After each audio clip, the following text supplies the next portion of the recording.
Sejam todos muito bem-vindos ao episódio 3 de Futebol no Coração. Desta vez trazemos um jogador quase na reforma, já foi quase difícil ir buscá-lo ao lar. Mas está aqui o homem, está aqui o Ricardo Quaresma. Como é que estás, Quaresma? Como é que estamos, pessoal? Está tudo bem? É o quê?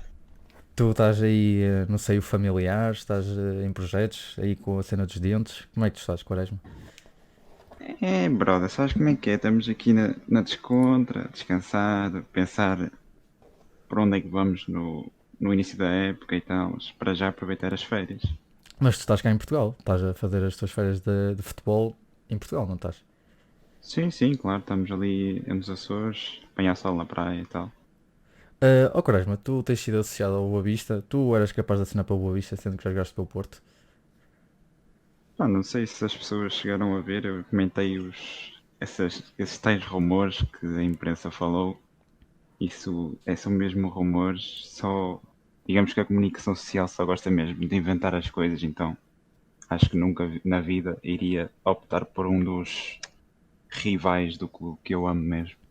Muito bem. Ó Quaresma, tu já estás a caminho dos 37 anos, tu também já queres agora um clube, ou estou errado, não é, no que vou dizer, mas tu já queres agora um clube para o descanso, para terminares a carreira sem muitos problemas, não é? Não, não, descansar, descanso quando acabar a minha carreira mesmo. Até lá tenho que ser sempre a jogar. Muito bem. E as trivelas, Quaresma, estão afinadas? Estás a treinar nas férias? Como é que tu está isso, das trivelas? Já quase nem é preciso treinar porque aquilo já sai naturalmente, por isso é sempre a dar. Muito bem. Olha só uma questão que eu te quero colocar antes também começarmos aí a falar do clube que tu dizes que tanto amas e que todos acreditamos e que és um jogador que é carinhado pelos adeptos do Porto. Ahm, Quais é que foram as equipas, ou a equipa, se quiseres dizer assim, que mais gostaste de marcar um gol de trivela? Contra quem eu gostei mais de marcar um gol de trivela? Sim, tu já marcaste contra o Benfica, contra o Passos de Ferreira, já marcaste pela seleção. Qual é que foi a melhor equipa, ou a equipa que te deu mais aquele sabor de marcares um gol de trivela? Digamos que no Porto, quando eu joguei no Porto, o que me deu mais garra de marcar foi contra o Bayern de Munique naquela vitória 3-1 cá no Dragão. Foi perfeito, aquele gol. Sim, nesse jogo foi pena. Nesse jogo não, nessa eliminatória. Foi pena o Porto não ter passado, não é? Porque tu fazes aqueles dois golos logo a abrir, e foi aí 10 minutos, se não sei, eles já estavam os 2-0 que tu marcaste. Ahm, mas Quaresma, como é que tu estás a ver o Porto? Tu tens acompanhado o Porto na mesma ao longo destes anos? A nível de reforços, tem-se falado muito principalmente de vendas, não é? Porque o Porto nesta fase precisa de vendas por causa das suas finanças, mas também de contratações. A nível de contratações, fala-se no Taremi. Nós já temos vindo a conversar também nos episódios passados com o De Poitre e com o Manafá. Eh, o Sporting ultimamente fez, ou diz que se fez, algumas sondagens pelo jogador. Achas que o Taremi assina pelo Porto ou cai para o Sporting? Sim, pelas propostas que estão a falar, o Sporting está a oferecer um bom ordenado, cerca de 1,2 milhões por época. Isso é, digamos que um salário quase perfeito para um jogador em Portugal. Pá, eu adorava vê-lo no Porto, tem uma grande qualidade, já demonstrou isso no Rio Ave, tudo. Por isso vai ser muito difícil, mas por mim eu acho que ele assinaria pelo Porto, por causa de sermos campeões e acho que tem mais a ver com ele do que neste momento o Sporting. Muito bem. E da frente de ataque do Porto, tu colocando Taremi, quem é que tu tiravas? Dos atuais? Zé Luís, parece-me que em princípio fala-se para o Qatar, está em negociações um pouco complicadas por causa de prémios de assinatura, penso eu e assim, mas para mim Zé Luís deve sair, depois ficando talvez Marega. Não sei se vai renovar, se vai sair, o que é que vai fazer. Por isso sobra Tiquinho, Fábio Silva e depois talvez Taremi. Muito bem. Olha, pronto, já deste a tua opinião do Taremi, da questão de assinar pelo Porto, do Sporting se meter, digamos assim, nos últimos instantes pelo negócio, também tentar desviar o jogador para o Alvalade, uma coisa que já fez nos últimos dias, não é, com o Pedro Gonçalves. Fala-se também no Zaidu, defesa esquerdo do Santa Clara, que também, lá está, surge na mesma onda que o Taremi, associado ao Porto, que tem o interesse em jogar pelo Porto, mas também um clube faz proposta por ele, que é o Olympiacos. Achas que o Zaidu cai para o Olympiacos? Achas que ele vai mesmo para a Grécia, assina pelo Porto e quer ser jogador dos Dragões? O que é que tu achas, Quaresma? Epá, para mim, eu penso que neste momento a melhor opção para o Zaidu seria continuar em Portugal, com a opção de ir para o campeão nacional, apesar de que o Olympiacos penso também tenha sido campeão, mas mesmo assim eu acho que uma melhor opção para ele seria mesmo o Porto. E não seria obviamente o titular, mas a não ser que Alex Telles saia, que se calhar está difícil, mas se saísse acho que devia ser ele mesmo titular.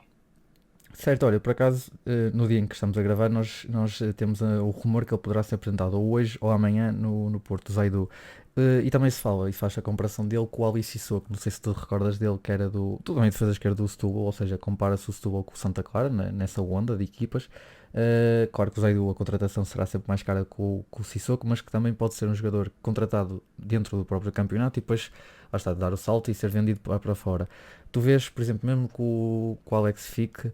Tu vês ele, quando eu refiro a ele ao Zaidu, a tentar fazer sombra ou mesmo a passar o Alex, ou enquanto o Alex for do Porto, é só o Alex. Será difícil, muito difícil mesmo conseguir ultrapassar o Alex Telles. Todos sabemos o jogador que ele é, a importância que ele tem no Porto e a não ser mesmo que Alex Telles saísse, aí provavelmente Zaidu era titular, mesmo indiscutível. Até Alex Telles sair e não sair, irá ser uma luta renhida ali.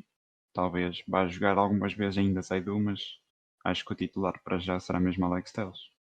Muito bem, olha, uma coisa que eu te queria perguntar antes também de continuarmos a falar sobre o Porto. Tu passaste pelo Porto, né, duas vezes, e como nós falámos anteriormente, e tu dizes muitas vezes ser mesmo o teu clube que gostas e que gostavas de terminar a carreira, tu antes do Porto és jogador e és formado do Sporting. Como é que tu mudaste, e sendo que o Sporting é rival do Porto, digamos assim, como é que tu mudaste tão rápido, ou o que é que te fez mudar esta paixão do Sporting para o Porto? Pá, digamos que comecei no Sporting, tudo bem, mas tens aquele ambiente quando vais para uma equipa no mesmo país e que para mim se vive muito mais o futebol na cidade do Porto do que lá em Alcochete. Senti muito esse carinho dos adeptos, vivem o futebol mesmo muito intenso mesmo e foi isso que me cativou neste clube. Mas tu ainda tens casa no Porto, tu ainda tens casa cá. Sim, sim, claro. Certo, e por exemplo, tu quando, pronto, falamos da mudança do Sporting para o Porto, mas isto, há um clube no meio que é o Barcelona, o que é que te faltou em Barcelona, em Espanha? Para não teres vingado, como vingou o Deco, por exemplo, como o Bahia também na altura chegou, mas também, lá está, foi um caso um pouco semelhante ao teu, ou seja, que sai do Porto para o Barcelona, mas que também não é uma aposta firme, digamos assim. O que é que te faltou em Espanha, Quaresma? Pá, digamos que ir muito novo com uma equipa assim gigante como é o Barcelona e jogar no meio daquelas lendas todas fica um bocado complicado e não poderes fazer as coisas à tua maneira principalmente complica-te o teu processo na equipa, não é? E foi, eu penso que foi isso que me estragou um bocado lá no Barcelona. Mas tu sentiste a pressão do valor da transferência, do teres sido transferido e ainda eras muito novo. Depois quando está a sair a notícia de voltares a Portugal e para o Porto, o que é que tu pensaste nessa fase? Para mim foi um alívio enorme porque podia voltar a um campeonato onde eu cresci, onde eu joguei bastante e onde eu adorei jogar cá. Então foi mesmo muito alívio poder voltar a Portugal e simplesmente voltar ao Porto, que pronto, foi e será sempre o amor do futebol para mim. E depois, lá está, depois quando tens a passagem pelo Porto, com aqueles títulos todos, que não é preciso referir, e tens outras vezes duas passagens fora, uma por Itália, no Inter, e depois vais à Inglaterra ao Chelsea. Também não muito sucedidas, ganhaste títulos, mas não foi tão sucedido como no Porto. Ou seja, das três vezes em que estás fora, Espanha, Itália e Inglaterra, não vingas como vingaste no Porto, mais concretamente. O que é que tu achas, por exemplo, se fosse hoje, o que é que tu fazias para que desse certo estas passagens para os três países que eu te referi? Provavelmente se pudesse ter voltado atrás no tempo e escolher mais o meu destino, eu para mim decidiria ficar um pouco mais tempo nas equipas em Portugal, a crescer um pouco mais e aí sim depois conseguir dar o salto lá para fora e talvez ser melhor do que já sou hoje. Provavelmente seria uma boa opção. Ou seja, a questão da maturidade, é isso? Sim, sim, evoluir mentalmente e a todos os aspectos também. Certo, olha, já falamos novamente então do teu percurso, não é? Digamos assim, que já foi feito até agora, para voltar a falar então da questão das notícias do Porto. Entretanto, a nível das saídas, como estava a falar há bocado, tem-se falado que caiu o negócio do Diogo Leite para o Valência. Também para o Valência falava-se do Tomás Esteves, mas era mais tocado, mais falado o Diogo Leite. O que é que tu achas deste cair do negócio? Achas que é bom para o Porto? Achas que é bom para o Diogo Leite? Achas que é mau para os dois lados? Pá, apesar de tudo, eu penso que seja uma boa coisa para o Porto, porque digamos que o Porto penso que deveria apostar mais nos jovens e ao não se concretizar a transferência do Leite será muito bom para o futebol português, para o futebol do Porto também e principalmente para o Diogo Leite que vai poder crescer na equipa onde foi formado também e será muito bom. Olha, e por exemplo, tu também quando estavas no Porto, tu não eras da formação, porque eras da formação do Sporting, mas ainda eras novo. Estes miúdos novos que estão a aparecer no Porto, qual era o teu conselho que tu davas? Pá, era seguirem os sonhos deles, continuarem muitos deles como estão a jogar neste momento, que estão a jogar a um bom nível, continuar sempre a crescer e nunca perder o foco. E, por exemplo, qual é que tu vês? Claro que são de posições diferentes, né? O Diogo Costa na baliza, o Leite e o Queiroz a central, o Tomás Esteves a defesa de direito, temos depois também o Vitinha, o Fábio Vieira, o Baró, entre outros, o João Mário, o Fábio Silva. Qual é que tu prevês que tem mais a capacidade, não de potencial, porque isso tem todos, mas de vingar no Porto? Pá, pelas oportunidades que já tiveram, pelo que já demonstraram, penso que o Vitinha e o Fábio Vieira são os que estão um pouco mais à frente dos outros jovens que já passaram pela equipa principal, mas tendo mais apostas regulares em Fábio Silva, Diogo Leite, Tomás Esteves, penso que também poderão ser grandes jogadores, apesar disso. Certo, e até, por exemplo, os dois que tu referes, até foi os dois últimos, ou dos últimos, o último, se não estou em erro, acho que foi o João Mário, e o guarda-redes, o Machado, só que nem chegou a ser lançado no último jogo. Ou seja, os dois que tu referes foi até dos últimos a ser lançados, o Vitinha e o Fábio Vieira. Sim. Como é que tu vês, por exemplo, as próximas camadas jovens do Porto, ou imagina, na perspectiva desses próprios jogadores, com a ambição de chegar à equipa principal, que é mais fácil ou é mais possível agora com o Porto atualmente, se era na tua fase, o que é que tu achas sobre isso? Eu penso que desde há muitos anos para cá o Porto tem evoluído bastante na utilização das camadas jovens e penso que este ano foi o mais decisivo nessa parte, porque muitos jovens subiram à equipa A e então eu penso que nas futuras camadas jovens eu acho que vai haver essa ambição de ter a possibilidade de chegar à equipa A com bom esforço e bom trabalho e tudo isso. Por isso penso que será uma boa opção para o futuro isto. Muito bem, e olha, e por acaso tenho a questão que quero te colocar que é, achas que esta aposta agora nos jovens é por necessidade financeira, para o Porto não ter tanta manobra, ou é opção mesmo? Simplesmente também os jogadores começam a ganhar uma certa idade. Se não forem aposta na equipa A, mais tarde ou acabam por sair a custo zero ou a troquinhos, basicamente.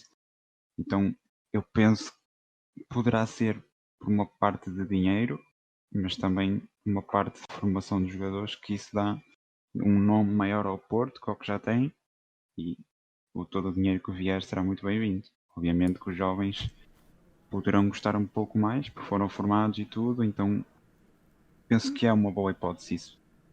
Certo, e por exemplo, se falar-se e se confirmar o negócio dos 15 milhões mais 5 do Diogo Leite para o Valência, também se pode colocar aquela questão do Ruben Neves, os 18 milhões. Ou seja, achas que também foi pouco, ou está a ser pouco os valores negociados dos jovens?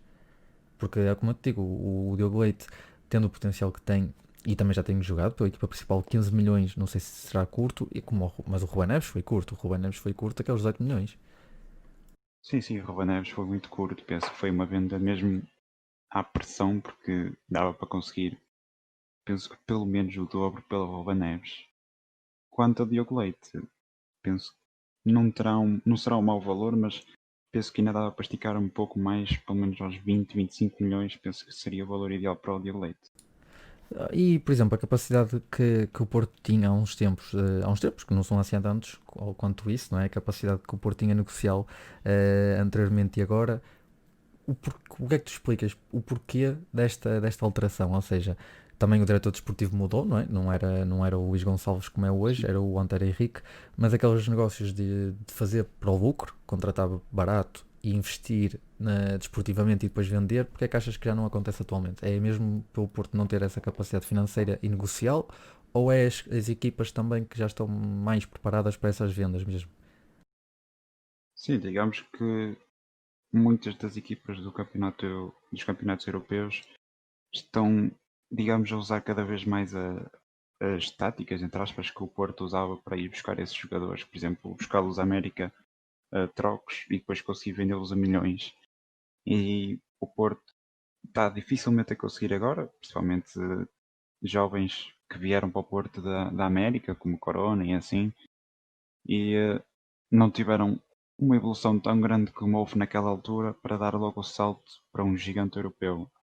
Mas também penso que os europeus mesmo estão a aprender com o Porto, principalmente, nessas contratações, então acaba a ser um pouco mais difícil para o Porto fazer o que fazia antes. Olha, e o Nakajima? Desaparecido, apanhou Covid e também não quis partilhar. O que é que aconteceu com o Nakajima? Nakajima está uma situação muito estranha. Não se percebe ao certo o que é que se passou ali, se foi desentendimento com a direção, com o treinador, se foi medo da doença, não estou mesmo a ver o que é que se pode ter passado, mas penso que para mim Nakajima não, acho que não deve ficar no Porto. Mais tarde ou mais cedo deve ser vendido, emprestado, não sei. Tu, atualmente, se fosse jogador do Porto, quando ele chegasse, era um cachaço. Ah, só um cachaço não, era logo uma trivela nas ventas. Olha uma coisa, tu pronto, estavas a falar aí dos tempos mudarem, não é? dos valores também que são praticados. O Quaresma no auge do Porto era para valer quanto hoje?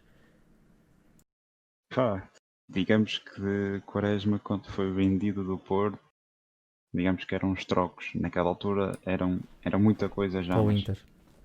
sim. Naquela altura era bastante, né? Mas se fôssemos a ver agora nos tempos de hoje eram uns troquinhos. Digamos, se estivéssemos na altura em que estamos hoje, naquela altura, eu penso que pelo menos por 70 ou 80 milhões, eu acho que era capaz de sair do Porto. Pronto, eu acho e também concordo contigo, porque naquela altura tu eras da equipa, eras o jogador que fazia grande diferença, não é? De um momento para o outro. Também, basta, tinhas lances em que também não eras assim um bocadinho chatinho, não é? Mas também fazias a diferença. De voltando à tua carreira, tu quando sais para o Inter, não é, lá está, não é assim tão sucedido quanto isso. No Chelsea, idem aspas, e depois surge a equipa que tu dizes ser o teu segundo amor, ser uma equipa da Turquia, o Besiktas. Como é que tu explicas este amor que tens pelo clube turco e que também, lá está, surge na onda do Porto? Tu dizes que amas o Porto e o Porto é o Porto, mas também tens um sentimento muito, muito inexplicável pelo Besiktas, não é? Sim, sim, o Besiktas foi mais um grande clube, uma grande massa adepta que eu conheci no futebol. Digamos que são o Porto turco, porque naquela cidade, naquele estádio, sentes um futebol muito vibrante como se sente no Dragão. Até diria que as duas equipas são muito parecidas umas com as outras. Foi isso que me cativou, o mesmo que eu senti no Porto, e eu estava a sentir no Besiktas, apesar de na minha saída não ter corrido tão bem, não fui tão bem tratado pelos adeptos, pela direção e assim, mas fica sempre no coração, como o Porto vai ficar sempre também. Certo, e até porque tu, antes de assinares pelo Besiktas, aliás, antes de assinares pelo Besiktas, há uns belos anos, tu que nem és jogador do Porto, nem és jogador do Porto, o Porto joga em Besiktas, já tem um antigo estádio, nem era o atual, e tu marcas um gol ao Besiktas, em que tu dizes, já disseste publicamente, em que o Besiktas, ou aliás, a massa associativa do Besiktas deu-te um apoio mesmo assim, e que isso também te tocou de alguma forma. Ahm, Tu no Besiktas encontras também, lá está, um local seguro. A Turquia é assim tão seguro quanto isso, Quaresma? Apesar de todos os confrontos que existem em termos de guerras e assim, a parte dos estádios do futebol e mais ou menos tudo o que envolve estádios do futebol, digamos que é uma zona bastante protegida, por isso nessas partes do país eu sentia-me bem, à vontade, por isso não acho que haja um grande problema, apesar de todas as guerras que existem neste momento. E depois tu sais, aliás, tu sais não, antes da saída, aliás, isso digamos mais à frente, ou seja, tu depois sais para o Dubai, para o Al Hilal, aliás, Al Hilal não, Ali, o que é que tu vais fazer ao Dubai? Vais ganhar dinheiro? Vais fazer o quê? Vais jogar futebol? Porque tu também só estás lá há pouco tempo, não é? Sim, eu penso que isso foi uma transferência muito em cima do joelho, digamos, porque para mim acho que não foi uma transferência muito bem pensada. O meu agente devia estar com a cabeça na lua, não sei o que é que se passou. Não foi um futebol que me agradou muito, daí o pouco tempo que lá estive. E depois voltas então ao Porto, em que tens aquele desentendimento com o Lopetegui, ou Otopegui, como tu quiseres. O que é que se passou nesse momento, Quaresma? Pá, o Lopetegui é um bom treinador, mas é muito chato. O homem implicou com a minha trivela, não sei o que é que se passou. Ele sabe que isso é a minha imagem de marca. Pá, depois daquele sentimento, era mais um que merecia uma trivela nas ventas. Mas o que é que surgiu? Foi nos treinos? Como é que surgiu essa questão também do vosso desentendimento? E depois lá está, leva também à tua saída, não é? Sim, para mim, eu penso que foi a maneira como eu jogo não agradou ao Lopetegi. Pá, não sei mesmo o que se passou. Penso que deve ser das minhas trivelas. Fez-lhe alguma azia, não sei. Não confiou em mim. Não sei o que se passou na cabeça dele. E depois, lá está, tens esta curta também, novamente, não é?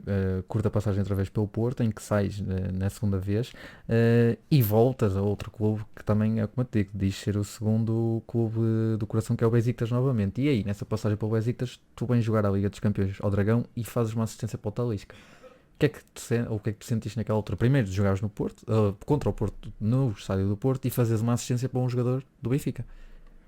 Pois é, isso será um outro momento marcante da minha carreira.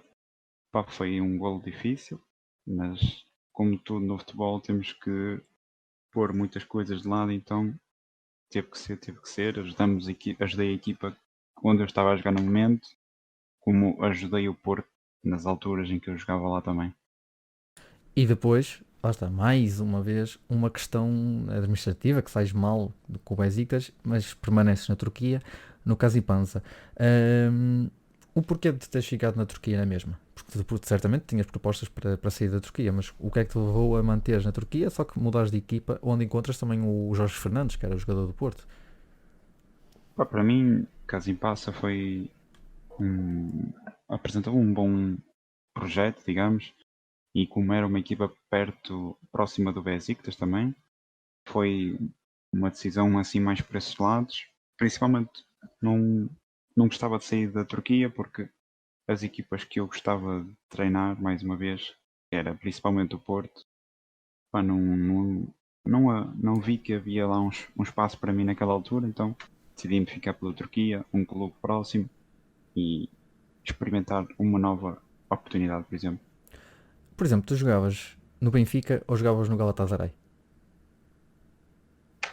Uma boa pergunta, sim. Mas acho que preferia jogar no Sporting. Ou preferias jogar outra modalidade? Também não era mal pensado, sim. Um Mas por acaso, golfezinho ou sim.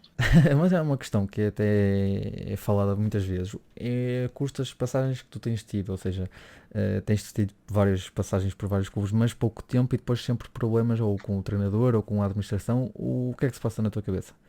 Ou se não é de ti, não é? Porque pode nem ser essa a questão.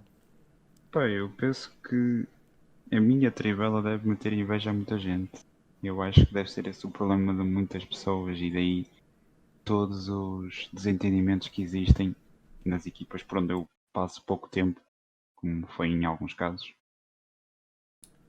E a seleção? Nunca foi assim, lá está, ganhaste o europeu em 2016, é que até marcas aquele golo, se eu não estou em erro, à Croácia, se eu não estou em erro mesmo no prolongamento, aquele golo que só encostas a cabeça, mas marcaste, não é? Depois tens um lance caricato que é na final, com o Koscielny, que tens o homem debaixo do teu braço.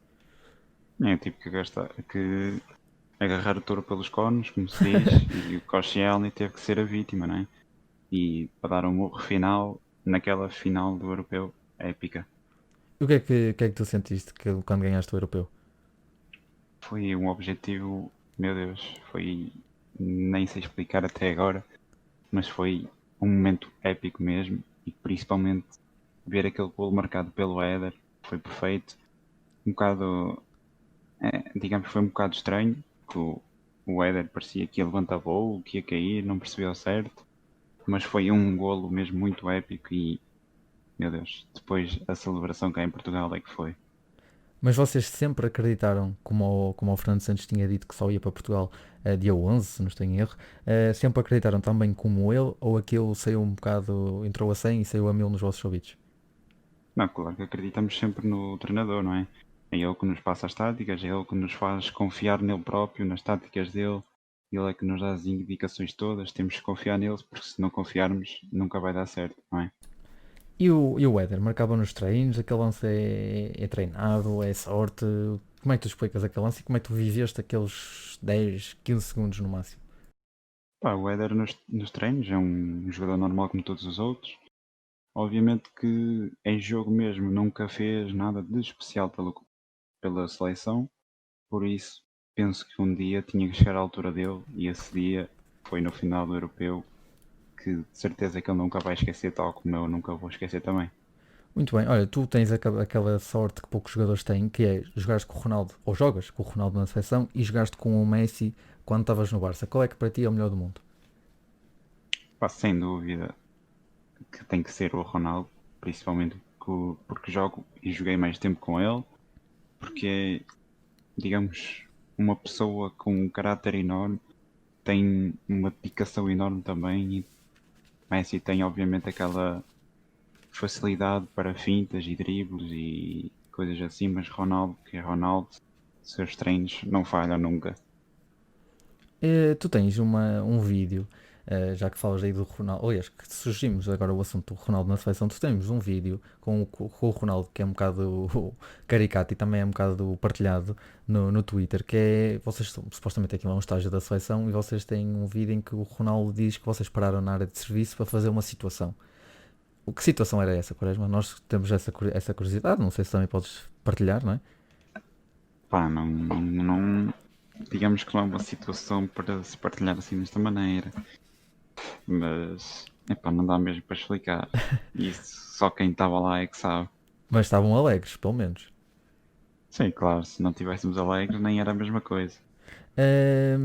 Olha, é uma pena porque eu gostava de saber o que é que vocês fizeram naquela situação, não é? Estas palavras são vossas, não é minhas, atenção. Mas pronto, tudo bem. Uma pergunta que eu te queria fazer em relação à seleção, que é, antes de também passarmos aí para o final também do programa, porque nós também não temos e não queremos encomendar, aliás, encomendar não, que nós não queremos encomendar nada. Se quiséssemos encomendar, encomendávamos a questão do novo negócio dos dentes. Ahm, mas da seleção, vai agora haver o Euro 2020 em 2021, mas é em 2020. Tu achas que vais fazer parte dessa mesma convocatória? Como é que tu vês as próximas gerações portuguesas? O que é que achas que Portugal pode fazer a defender o título, não é? Que é nosso? Pá, para mim, eu acho que seria novamente convocado, acho que merecia, apesar da minha idade, mas Ronaldo também é Ronaldo e com a idade que tem, ainda consegue fazer na boa mais um Mundial e tudo por aí fora. Por isso acho que devia ser chamado. Se não for, não fico triste, fiz tudo o que podia enquanto lá estive. Entretanto, tem os jovens todos a aparecer novos, que estão a dar muitas cartas também ao serviço da seleção, como se viu no último, penso que foi o Mundial, de sub-19, sub-21. Por isso, acho que Portugal, a equipa A, não estaria mal entregue com esses jovens também. Obviamente, será muita juventude para meter tudo de início, por isso, com calma, penso que esses jovens seriam uma boa aposta e, e iriam dar muitos frutos. Na tua opinião, quem é que pode ser o próximo Quaresma e o próximo Ronaldo? Dos jogadores que já têm sido convocados, mesmo para a seleção A, mesmo dos sub-21, dos sub-20, quem é que tu vês que tem essa capacidade para, não diria substituir-vos, mas ser os próximos a marcar a seleção? Sim, substituir-nos a nós é impossível. Somos dois jogadores de estilos diferentes, os dois muito marcantes, digamos, para a seleção, mas penso que para as próximas gerações, penso que os jogadores que vão ser mais importantes, para mim, um deles seria obviamente o Bruno Fernandes, sem dúvida, já tenho mostrado isso muitas vezes quando joga pela seleção. Bem, e o outro, João Félix, também tem um crédito muito alto. Vamos ver o que consegue fazer. Para já no Atlético não tem feito nada, ou quase nada, mas penso que com o tempo ele vai conseguir fazer tudo o que consegue. Por isso, provavelmente Bruno Fernandes e Félix seriam uma boa dupla. E não achas que para o Euro 2020 o Manafá não tinha a chance de ser convocado? Pá, e Manafá, já sabemos que é um jogador extraordinário, mas vai ser difícil. Não, É não muita diria que concorrência. não. É que a concorrência é bastante. Muito bem. Oh, Quaresma, agora para terminarmos também o programa, ou já entrando na fase final, eu gostaria de colocar uma pergunta. Aliás, uma pergunta antes da tua pergunta para mim, que é, dos clubes que tu já passaste, pronto, tu escolhes o Porto como o teu favorito, digamos assim, que não é favorito, mas é diferente, mas qual é que era o clube. Aliás, até te coloco duas. De todos os que tu passaste, por exemplo, tu passaste pelo Barcelona, tu passaste pelo, Uhum. pelo Inter, passaste pelo Chelsea, pelo Besiktas, qual é que foi o clube que tu mais gostavas de ter dado ainda mais certo e um clube em que tu não passaste, mas que gostavas de ter passado? Pá, onde eu, para mim, tinha muito para dar e gostaria de ter dado mais lá. Penso que o Inter foi uma das equipas onde eu podia ter dado mais, onde poderia conseguir um nome maior e a equipa onde eu gostaria por passar um dia, agora sendo impossível, né? Mas onde gostaria de ter passado provavelmente, sei lá, um Real Madrid, apesar de ser um eterno rival do Barcelona, mas jogar lado a lado com o Ronaldo na La Liga também não seria muito mau, digamos. Ia ser para destruir aquela tripla de atacantes, né?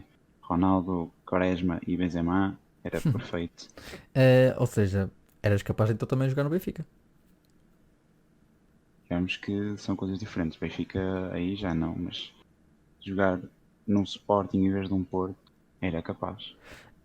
Muito bem, Ronaldo, já te ia chamar Ronaldo. Quaresma, qual é a tua questão que queres colocar aqui a mim? Pá, como nestes últimos dias e semanas tenho falado muito na minha vinda para Portugal e para o Porto, para o Boa Vista e por aí fora, eu gostaria de saber se tu, como adepto do Futebol Clube Porto, também como já admitiste, se me gostavas de ver a jogar no Porto nesta época que vai agora começar. É assim, olha, eu gostava se tu não pedires muito, não é? Muito carcanhol. Porque é assim, é como nós falamos e é mais que público, não é? Que tu tens este carinho pelo clube e isso é recíproco, os adeptos sentem o mesmo. Agora a questão também temos que ter a noção, a tua idade, não é? Porque também cada vez caminhas mais para o final da carreira. Os próprios colegas, não é? Porque também estão a surgir os próprios jogadores da formação, os jogadores que já lá estão, como o Corona, como o Luís Dias. Sim, gostava, não vou mentir que não. Não sei se seria a fase, aliás, mais oportuna para isso, mas que gostava. Principalmente para marcar ainda mais uns golos de trivela e não só, não é? É assim, Quaresma, o que eu acho acho pouco provável, mas é como eu te digo, gostava bastante. Quaresma, quero-te agradecer por teres participado aqui no terceiro episódio do Futebol no Coração, pela oportunidade que tiveste e a disponibilidade que tiveste que te livrar, digamos assim, para poderes gravar connosco. Uma questão que eu te quero colocar para terminarmos: qual é que é o teu plano para o futuro? Ou seja, a pergunta que tu me perguntaste, fazer o inverso. Pai, eu adoraria jogar mais uma vez no Porto, não é? Mas sei que poderá ser muito complicado, principalmente, digamos, pela minha idade. Os clubes exigem demasiado com um jogador com esta idade. Não digo que eu não o conseguisse fazer, mas não sou eu quem mando nos clubes, não é? Então, para mim, voltar ao Porto, penso que só poderia ser mesmo para a equipa técnica ou assim. Não o que eu queira para já, provavelmente jogar mais pelo menos 1 ou 2 anos, terminar a carreira em beleza. Agora, onde será muito difícil de descobrir já. Muito bem, ou seja, será onde Deus quiser e onde o agente também quiser, né?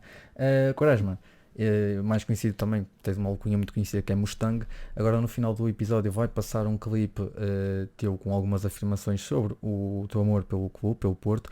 E é como eu te refiro, quero-te agradecer imenso. E este foi o episódio 3 do Futebol no Sim. Coração. No próximo episódio, para que também as pessoas fiquem à espera, sairá Bruno Fernandes, um colega que tu falaste da tua seleção nacional, vai aparecer aqui no programa. Quaresma, novamente obrigadão pela tua presença e Obrigado, foi eu. este. Muito bem, muito obrigado. Nós é que agradecemos em nome do programa e fica aqui o terceiro episódio. Espero que gostem e assistam e espero que estejam a ouvir nesta fase final do programa e esperem pelo quarto episódio. Com o Ricardo Quaresma, foi dele que saiu o cruzamento para o único golo do Futebol Clube do Porto esta noite. Ricardo, era um jogo difícil, ainda assim a primeira parte foi completamente dominada pela equipa do Futebol Clube do Porto. Sim, sabíamos que era um jogo complicado. Estamos nas melhores equipas, o Sevilha tem uma boa equipa, tem bons jogadores. Agora penso que dominamos o jogo todo. Penso que o resultado podia ser de 2 ou de 3, mas também não é mau este resultado. Ricardo, que Futebol Clube do Porto é que se pode esperar em Sevilha sem o Fernando, sem o Jackson Martínez? Um Porto lutador, como sempre. Penso que quem possa jogar nas posições desses grandes jogadores vai dar o seu melhor e vamos lá para vencer e para trazer a vitória, que é isso que nos importa. Ontem o Presidente do Futebol Clube do Porto defendeu Ricardo Quaresma por tudo o que se passou durante o fim de semana. Gostou certamente da atitude do Presidente. Tem alguma coisa a dizer? Eu sempre disse que admiro muito o meu Presidente. Não há pessoa melhor que o meu Presidente. Agradeço tudo a ele por ter voltado ao clube, por me ter dado muita confiança. E agora tudo o que os outros dizem a mim não passam bem ao lado, porque infelizmente há muita pessoa ignorante e a mim não me importa o que dizem ou o que pensam de mim. A mim compete-me dar tudo por este clube, porque é este clube que eu amo, é este clube que eu respeito e se tiver que morrer em campo por este clube, morrerei sem problema nenhum. Muito obrigado. Palavras de Ricardo Quaresma.